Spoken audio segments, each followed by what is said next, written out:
Greetings, dear friends. Welcome to Voice of a Woman. Before I open the doors to this profoundly disturbing and ultimately empowering true story, I want to ask for a small favor. Please subscribe to the channel and hit that like button.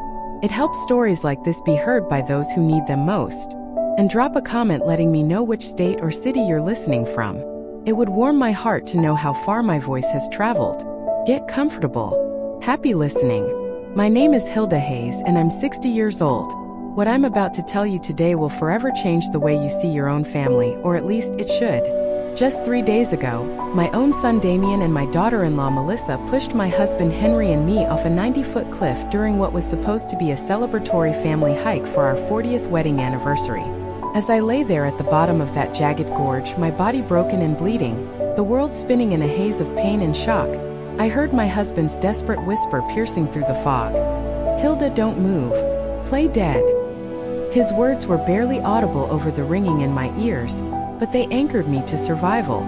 But that wasn't the worst of it, not by a long shot. The worst came moments later when Henry, gasping through his own agony, revealed the most terrible truth a mother could ever hear. A secret our children had kept buried for 25 long, agonizing years.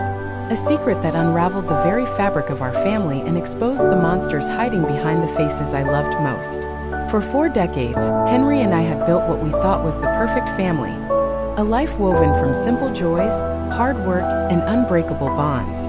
We woke up every morning in our little suburban home on Maple Street in Willowbrook, a quiet town nestled in the rolling hills of upstate New York, where the smell of fresh coffee from our old percolator mingled with the sweet song of birds outside our kitchen window. I worked as a teacher at Willowbrook Elementary School, molding young minds with stories of history and literature, coming home each afternoon with tales of my students' antics that would make Henry chuckle as he sanded down a piece of oak in his backyard workshop. Henry had his carpentry shop, a modest shed he'd built himself when we first moved in, where he created the most beautiful furniture you've ever seen. His hands, rough from years of labor yet delicate in their precision, could transform a simple plank of wood into a work of art. Intricately carved tables, rocking chairs that seemed to hug you, dressers with hidden compartments that delighted our grandchildren.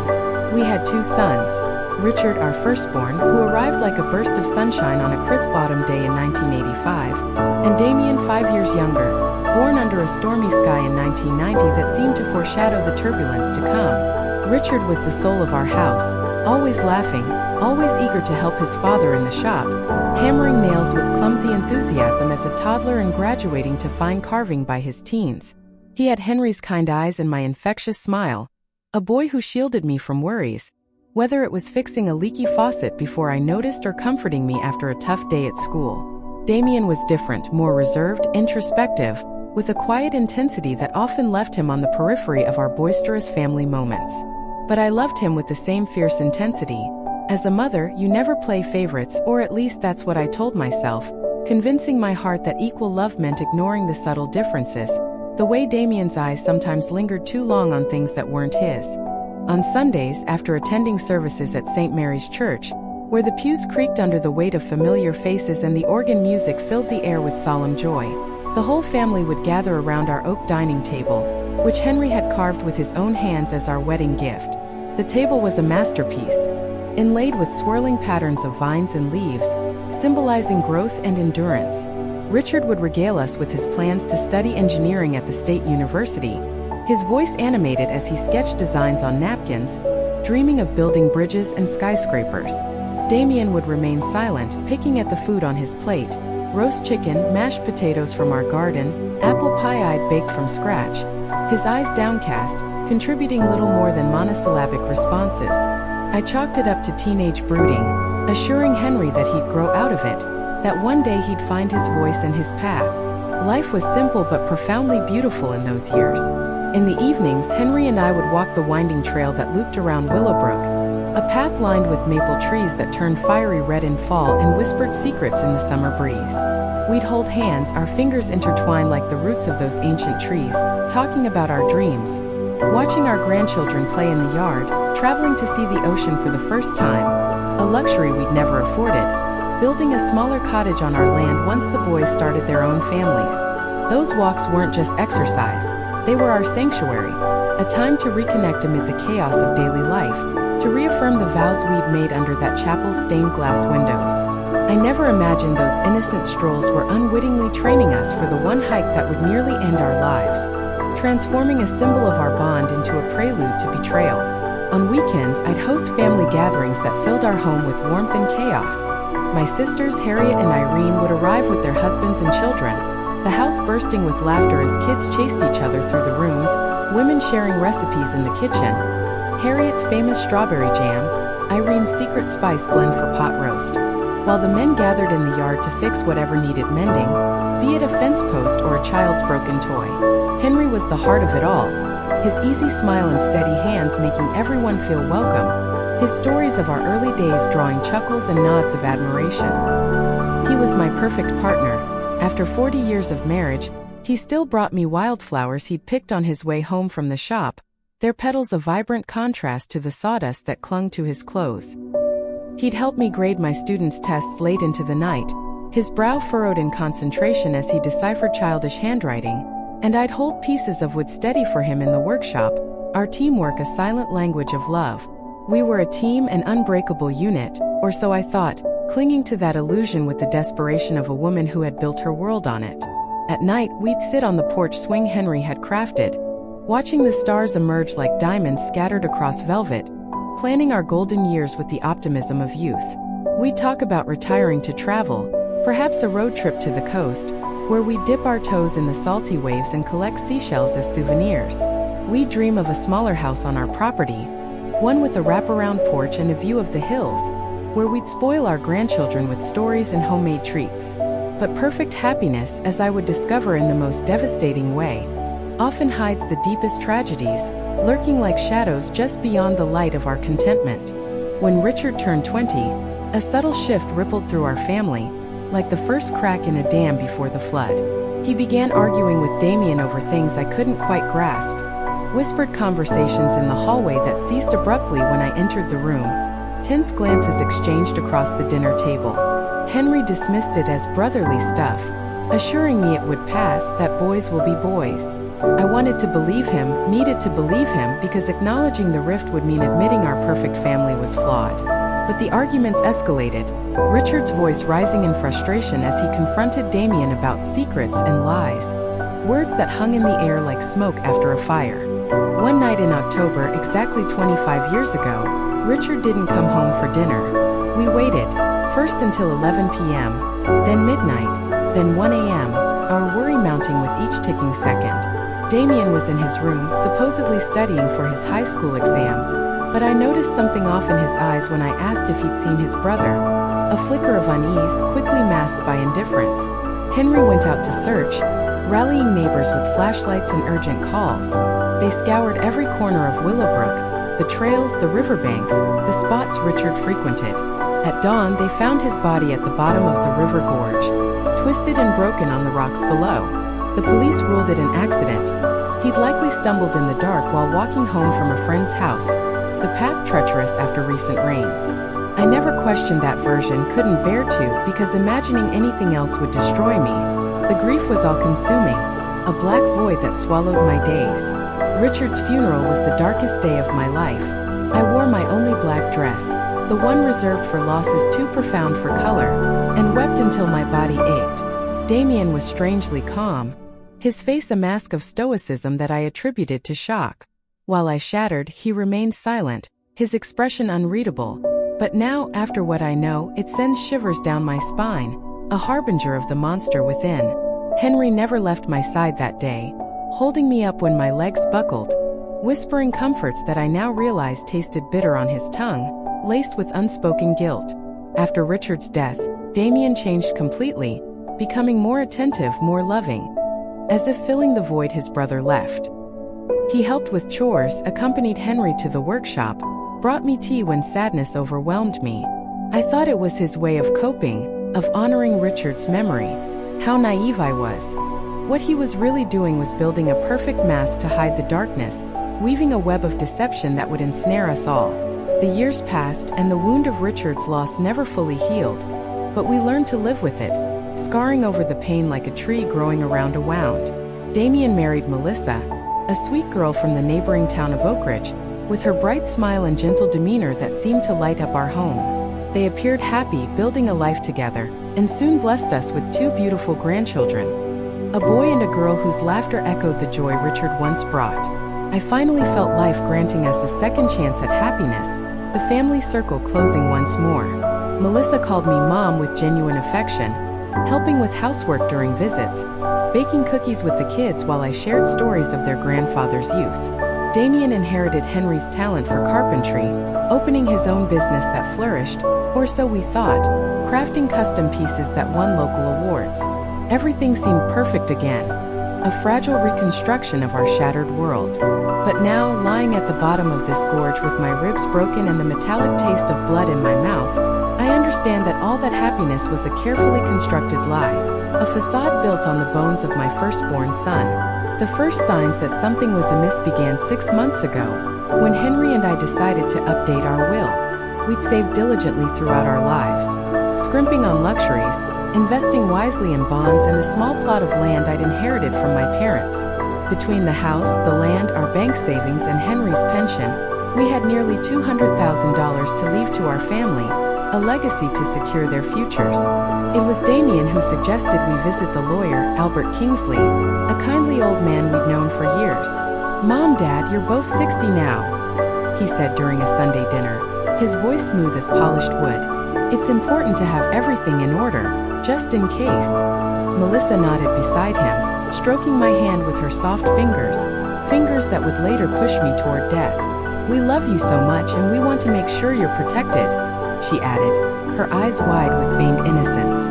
How foolish I was to interpret those words as genuine concern. Albert explained the options: a trust for the grandchildren, divided assets, or a traditional will. Damian insisted on naming him and Melissa as sole heirs, arguing they'd handle equitable distribution. "Besides," he said, "you're going to need us when you're older. It's better for us to have access to the resources to take care of you properly." Something in his tone unsettled me, a possessiveness that felt out of place, but Henry seemed convinced, his trust in our son unwavering. I had my doubts, especially remembering how Richard had always spoken of helping us in our twilight years, his dreams cut short. But Damian was our only surviving child, our link to the future. We signed the papers on a Tuesday afternoon, the ink drying like blood on a wound. Melissa wore a pretty green dress, hugging me tightly. "Now we're officially a united family forever," she whispered. Her words gave me a chill, though I couldn't pinpoint why. That night, as I prepared dinner, I couldn't shake the feeling that we'd made a terrible mistake, signing away our autonomy to those who might not have our best interests at heart. The following weeks were strange, a subtle shift in the air like the first hint of autumn frost. Damian and Melissa visited more often, but their presence had a different flavor. No longer casual family time, but laced with suggestions about improving the house, investments we should consider, life insurance policies to bolster. "Mom, you should think about selling this big house and moving somewhere smaller," Melissa said one afternoon, her eyes appraising our furniture with a calculating gleam. "We could help you find a comfortable apartment in town, easier to maintain."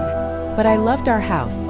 Every corner whispered memories, the kitchen where I taught the boys to bake, the workshop echoing with Henry's tools, the yard alive with grandchildren's giggles. I couldn't imagine abandoning it. When I voiced this, Damian's eyes flashed with irritation, quickly masked. "Mom, you're being irrational," he said, a tone he'd never used before, sharp as a saw blade. "This house is too big for two people your age. If you fall down the stairs or something happens, we won't be able to help in time." Melissa nodded, her smile unwavering. "Besides, the upkeep must cost a fortune. It would be much smarter to sell now while the housing market is high and move to something more appropriate for your age." Henry began considering their arguments, his practical nature swayed by logic. But I couldn't shake the unease, the sense that their concern masked ulterior motives. One night, after another tense conversation, I confided in Henry. "Don't you think it's strange how interested Damian is in our finances lately?" "Hilda, he just cares about us," Henry replied, though his eyes betrayed a flicker of doubt. "Maybe we should consider his suggestions. We're not as young as we used to be." But I saw the shadow in his gaze, a doubt he didn't voice. Now I know Henry already harbored suspicions, piecing together fragments I'd overlooked. Things escalated when Damian suggested granting him power of attorney over our finances.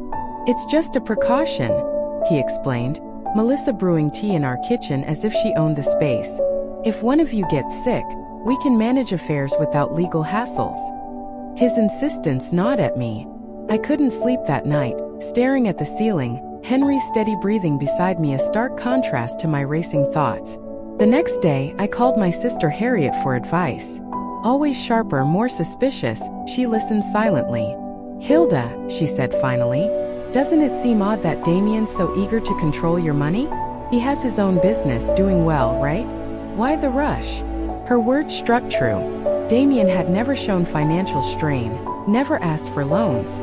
That afternoon, when he visited for another talk, I confronted him. "Son, why is it so important for you to handle our affairs?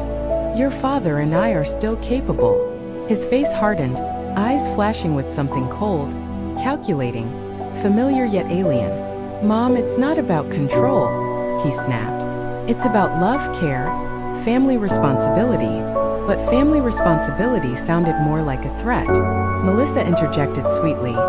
"Hilda, we just want what's best. It's painful seeing you worry about things we could handle." That night, after they left, Henry and I had our first serious argument in years. He thought I was paranoid. I insisted something was amiss. "Henry," I said, washing dishes with trembling hands, "do you remember Damian before Richard died? He was different, distant, resentful." Henry paused, plate in hand, his eyes meeting mine with a recognition that chilled me. "Eleanor, there are things about Richard's death I never told you." My heart pounded. "What about Richard's death?" He sat heavily at the table, face in hands. "The night Richard died," he began, voice breaking, "Damian wasn't studying. I saw him leave. I followed because he seemed off, aggressive, resentful." He paused, gathering strength. "I found them arguing by the gorge. Richard waving papers, bank statements. He discovered Damian stealing from our accounts. Small at first, then more." Pain mingled with shock. "Why didn't you tell me?" "Because when I arrived, it was too late. I saw Damian standing over Richard's body, trembling, repeating it was an accident. He begged for help. Dad, Richard tripped trying to hit me. I defended myself." "But you believed him?" "He was my son, our only surviving son. How could I destroy what was left? I thought it was an accident that he'd learn. And the money? Damian promised to repay. Said it was for a failed investment. But he never did, kept stealing. I stayed silent, becoming his accomplice. Revelation crashed over me. Damian hadn't just stolen. He'd killed Richard over inheritance disputes. Now, with his business failing, he targeted us. Henry, we must go to the police." "With what evidence? I'm an accomplice. Who'd believe me after 25 years? So we waited, trapped. Damian called. "For your 40th anniversary, let's hike the mountains. Family time." Terror gripped us. An invitation to execution, like Richard's accident. We prepared. Henry hit his phone to record. If we died, truth survived. Saturday dawned clear. Damian whistled, arriving. "Ready for adventure?" Melissa sang in the car, Damian driving cautiously. No risks before murder. At the trail, beauty masked horror. Melissa led, photographing. Damian trailed, eyes like daggers. Steeper path exhausted us. Planned vulnerability. "Lookout cliff for photos," Melissa said. We climbed, knowing the end neared. At top, valley view stunning, but precipice deadly. "Hug and smile," Melissa said, camera up. "Step back for better shot," Damian urged, to edge. He lunged. Henry grabbed, pulling. "If we die, you come too." All fell, locked, screaming. Impact shattered. Pain excruciating. Henry. "Play dead." They survived, disgust. "It worked, except we fell." Confessions. Richard's murder. Thefts, our push. They crawled away. We waited rescue. Helicopter came. Paramedics. Pulse faint. In hospital, I signaled nurse, danger. Police, recordings damning. Arrests. Confessions sealed fate. Trial, life sentences. Damian suicided, Melissa broke. Grandchildren with us. At 61, peace and home, garden blooming. Was faking death worth justice?